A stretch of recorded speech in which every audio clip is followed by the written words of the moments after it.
পিছনে বাস দিয়ে মোজা বলো না, ওখানে অ্যাকচুয়ালি মুজরা হচ্ছে ওখানে।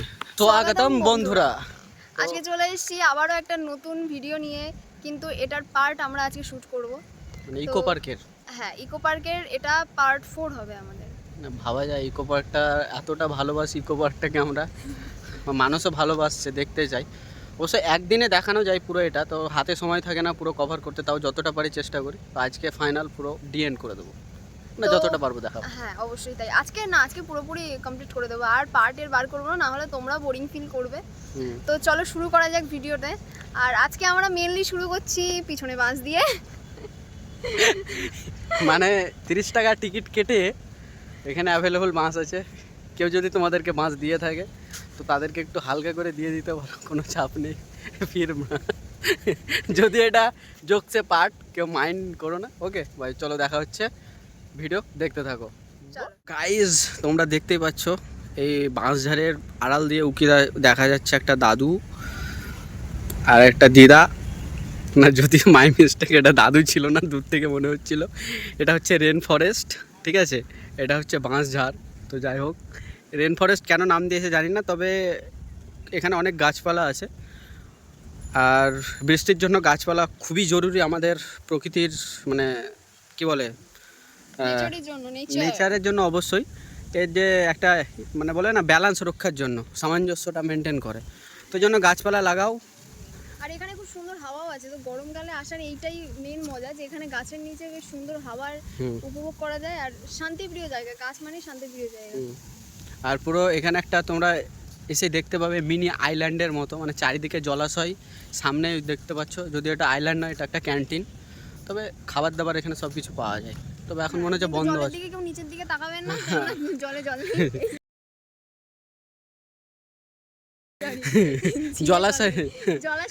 জলাশয়ে জল আছে, কিন্তু কাদাযুক্ত জল, একটু সাবধানে আসাটাই বেটার হবে। এখানে পরিবেশটা সত্যি খুব ভালো। আর হ্যাঁ, আমাদের আগের ভিডিওগুলো কিন্তু তোমরা দেখতেই থাকো।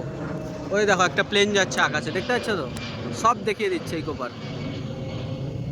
তো হ্যাঁ, যেটা আবার আগের কথায় ফিরে আসি, আমাদের থার্ড পার্টে ছিল সপ্তম আশ্চর্য, 7 ওয়ান্ডার, যেটা ইকো পার্কে আছে। আমরা দেখেছি, ভিজিট করেছি, তোমরা ভিডিওটা দেখে নিতে পারো, কি তাই তো? একদম। আর আগের পার্টগুলো তো আছেই, ওগুলো দেখতে পারো। আমাদের এই পার্টটা এবার তোমাদেরকে একটা বিশাল জিনিস দেখাচ্ছি দূর থেকে, এটা লুকিয়ে। ওই দেখো মুজরা হচ্ছে ওখানে, দেখতে পাচ্ছ? মোজা বলো না, ওখানে অ্যাকচুয়ালি শুট হচ্ছে।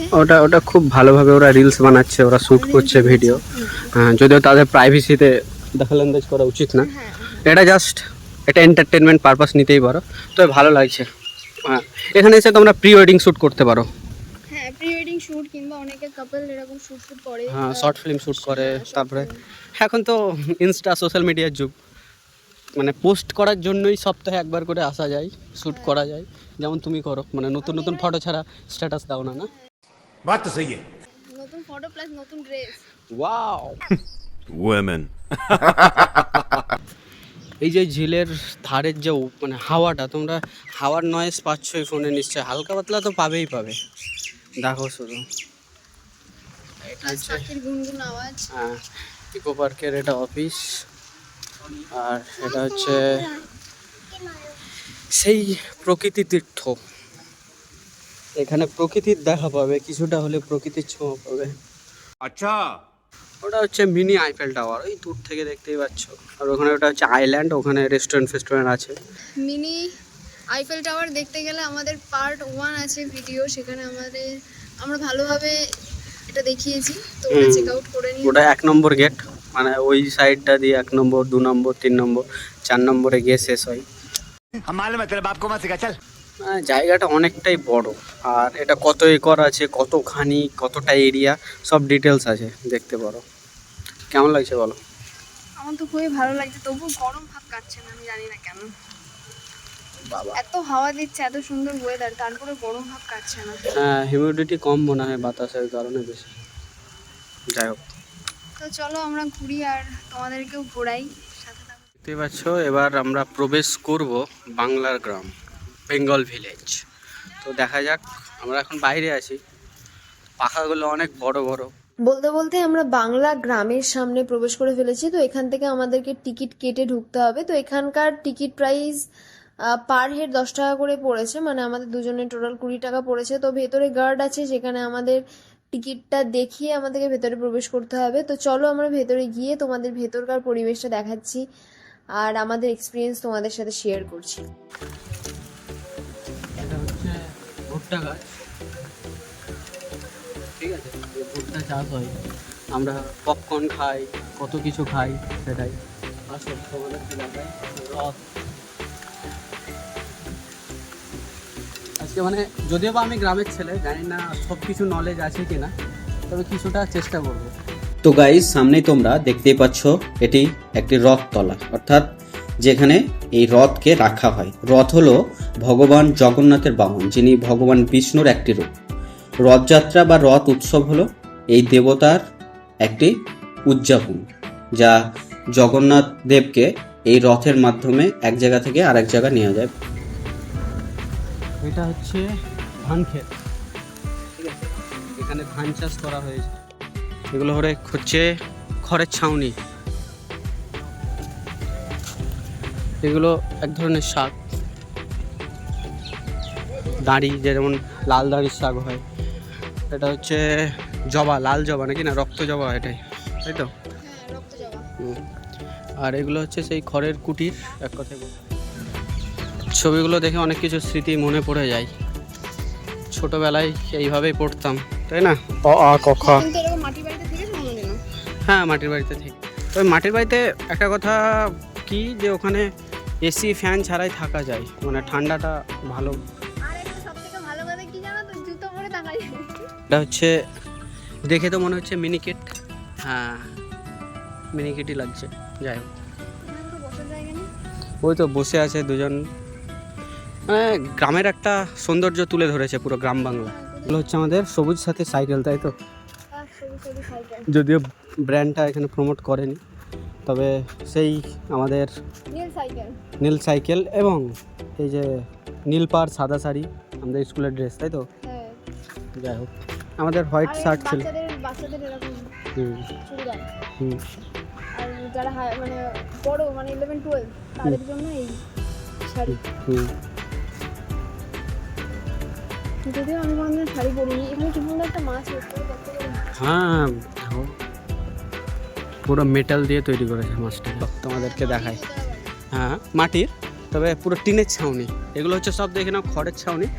তখনকার দিনে না এই বাড়িগুলো, মানে যারা জমিদার হতো বা একটু প্রভাবশালী, তাদের টাকা পয়সা একটু বেশি ছিল, মানে তখনকার দিনে বড় লোক আর কি, তাদের এরকম ধরনের বাড়ি হতো, টিনের ছাউনি বা এরকমই। আর বাকি যারা মধ্যবিত্ত বা নিম্ন শ্রেণী যাকে বলা যায়, তাদের টোটালি এরকম ধরনের খড়ের ছাউনির মাটির বাড়ি থাকতো বা লক্ষ্য করা যেত।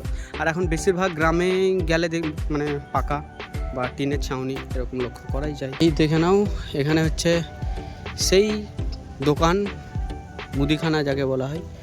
এখানে সব কেনা বেচা চলে, সবজি, সব কিছু। গ্রামে যেমন দোকান হতো আর কি।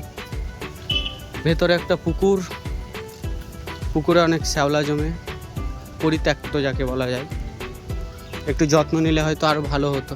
গ্রামের পুকুরগুলোর থেকে অনেক ভালো থাকে, এতটা পরিত্যক্ত থাকে না। একটা মন্দিরের তৈরি করেছে, চণ্ডী মণ্ডপ, চণ্ডী দেবীর মন্দির। যাই হোক, দেখো লাইটগুলো খুব শয্যাশায়ী করেছে, খুব সুন্দরভাবে সজ্জিত। এবং এটা হচ্ছে সেই মূর্তি, এবং কেউ এই মূর্তির পরিচর্যা করছে। আর এখানে এই যে বয়স্ক মানুষগুলো বসে আছে তারা। তবে এই জিনিসটা দেখে তোমরা বুঝতে পারবে এখানে একটা বিশাল ভাইচারা দেখানো হয়েছে। তোমরা এই দুটো জিনিস দেখলে লক্ষ্য করতে পারো। এখন বুঝতে পারো যে এখন যে এই যে সমাজে চলছে না হিন্দু মুসলিম, এইটা দেখলে মানে কিছুটা তোমরা ইয়াদ করো যে না, আগের মানুষগুলো কতটা মিলেমিশে থাকতো, হিন্দু মুসলিমের দাঙ্গা হলো না। তোমরা দূর থেকেই দেখো, মুসলিম কেউ বসে আছে, আর ওখানে একজন বুড়ো দাদু যে হুকো হয়, সেই হুকো নিয়ে বসে আছেন। তো এই প্রতিচ্ছবিগুলোই মানে দেখে শিক্ষা নেওয়া উচিত আমাদেরকে, যে ভাই এই দুদিনের কিছু রাজনীতিবিদদের কথা শুনে অন্তত হিন্দু মুসলিম নিয়ে দাঙ্গা না করে সবাই মিলেমিশে থাকো, ভাইচারা কি, তাই তো লাইফটা আরও সুন্দর হয়ে উঠবে। এটাই বলার ছিল। পার্সোনালি কাউকে কোনো ঠেস বা কোনো খারাপ কিছু মন্তব্য করছি না, জাস্ট আমাদের মনে এলো এটাই বললাম। এই হচ্ছে বাড়ির উঠানে গরু, আর এখানে হচ্ছে সেই এটাকে তুলসী তলা, হরে রাম হরে কৃষ্ণ। এখানে সেই তুলসী গাছ বসিয়ে পুজো দেওয়া হয়, সকাল সন্ধ্যা দেওয়া হয়, তাই তো। আর এখানে দেখতে পাচ্ছ গ্রামের মানুষ যেমন তাদের বাড়ির আশেপাশে চাষবাস করে, এখানে তোমরা সেম জিনিসটাই দেখতে পাবে। টমেটো, মানে সব গ্রামে কেন সব কিছু হাইজেনিক বা অথেন্টিক পাওয়া যায়, এটাই একটা সুযোগ। দেখো এখানে সব রকম কচু গাছ, তারপর টমেটো, কপি, পালং শাক, সব রকম সব A to Z পেয়ে যাবে। বেগুন গাছ, তারপরে ওই যে এর ভেতরটা যতটা ন্যাচারাল ভাবে ফুটিয়ে তুলতে পারে এরা চেষ্টা করেছে। টিকিটটা খুবই সামান্য, 10 টাকা করে টিকিট নিল ইকো পার্কের ভেতরে, দ্বিতীয়বার টিকিট কাটতে হলো, কিন্তু খুবই সুন্দর, মানে যতটা পেরেছে এরা ন্যাচারাল দেখানোর চেষ্টা করিয়েছে বা ফুটিয়ে তুলেছে। আর এটা একদম অরিজিনালি সব কিছু, কারণ হচ্ছে আমারও গ্রামে বাড়ি এবং এরকম বাগান আছে, বাগানে সব কিছু হয়, সবজি টবজি থেকে সব রকম ফলের গাছ A to Z, ওই কারণে জানি, জিনিসটাকে রিলেট করতে পারছি। আর এই যে পটলদার চায়ের দোকানটা দেখাও। হ্যাঁ, এটা হচ্ছে পটলদার চায়ের দোকান, এরকমই হতো, বা এখনও আমাদের গ্রামের মোড়ে মোড়ে এরকমই চায়ের দোকান আছে, খুব আমাদের মতো জাঁকজমক, মানে শহরে যে দেখি না অতটা জাঁকজমক না। বাংলার হাট, এই যে এরকম এই হাটে এসে বাংলার মানুষ যে যারা বাড়িতে ধরো কেউ সবজি চাষ করে, কেউ মাছ, কেউ ফল, যে যাই হোক না কেন হাটে বেচে কেনা চলে এইভাবেই, তো সেটাকে ফুটিয়ে তুলেছে। ভেতরে একটা রেস্টুরেন্ট আছে পুরো বাঙালিয়ানা, মানে গ্রামের সব কিছু, এখানে যেসব ওয়েটারগুলো আছে এগুলো আছে পুরো মানে গ্রামের সাজে, সেইভাবে তোমাকে খাবার সার্ভাইভ করবে। ওদের ড্রেসগুলো দেখো, পুরো ধুতি, সাদা টি শার্ট, মাজায় পুরো গামছা জড়ানো, এরকম। তো বাংলার গ্রাম এরকম ছোট্টর মধ্যে দেখালাম তোমাদেরকে। আর এখন তো গরমকাল, তো একটু হাওয়া পাওয়ার জন্য আমরা যতটা ফাঁকা জায়গায় যেতে পারি সেখানেই যাই আমরা। তো খুবই ভালো লাগছে এখানে, তো তোমরা দেখতে থাকো। আর তোমাদের এর ভেতরের জায়গাটা কেমন লাগলো, এই বাংলার গ্রামটা কেমন লাগলো অবশ্যই কমেন্ট করে জানাও আমাদেরকে। প্রায় ঘুরে ফুরে সব কমপ্লিট। পুরো ক্লান্ত, এতটা ঘুরেছি, পুরো ঘেমে গেছি। তো শেষ পর্যন্ত পার্ট 4 কমপ্লিট হলো আমাদের। চিন্তা করতে হবে না, এরপর আর নতুন নতুন কিছু আসবে। আর ইকো পার্কের ভিডিও আমরা দেবো না, কিন্তু আগের পার্টগুলো দেখো, তোমাদের অবশ্যই ভালো লাগবে। তবে ইকো পার্কের যেটা সোলার মিউজিয়ামটা, ভেতরে যাইনি আমরা, সময় পাইনি, তো এবার পরে যদি আবার আসি তো মিউজিয়ামের ভেতরটা দেখানো যাবে, অতটাও খাস না হয়তো, জানি না খাস কি না, তবে আবার একটা দেখিয়ে দেবো, যাই হোক। কিন্তু ইকো পার্কের যে এরিয়াটা পুরোটা কভার করে দিয়েছি পার্টে পার্টে, মানে ছোটো ছোটো জায়গাগুলোকে তুলে ধরেছি, যেমন গ্রাম বাংলা, তারপরে ফার্স্ট পার্টে ছিল আমাদের জাপানিজ ফরেস্ট, তারপরে 7 ওয়ান্ডার, যতটা পেরেছি তুলে ধরেছি, তাই তো? একদম তাই। তো ভালো লাগলে ভিডিওটা লাইক কমেন্ট শেয়ার করে দিও, আর এইভাবেই পাশে থেকো, সাথে থেকো। আর টাটা বাবাই, আবারও দেখা হবে নতুন কোনো একটা ভিডিও।